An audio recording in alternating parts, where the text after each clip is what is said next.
আসসালামু আলাইকুম। ফারজানা রান্নাঘর থেকে সবাইকে স্বাগতম।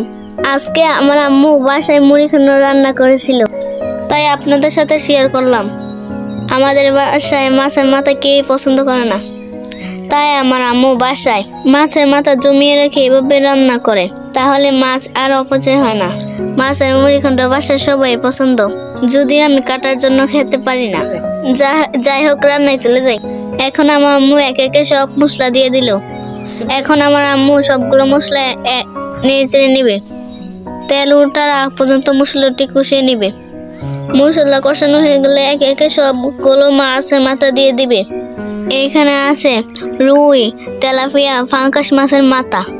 যেহেতু আমাদের বাসা নদীর পাশে, তাই ছাদ থেকে নদীর অনেক সুন্দর দৃশ্য দেখা যায়।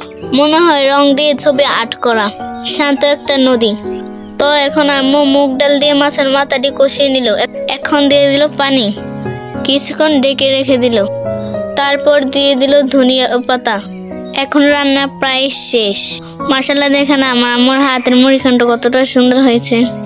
আমাদের বাসায় সবার খুব পছন্দ। আপনারা বাসায় ট্রাই করবেন। আল্লাহ হাফেজ।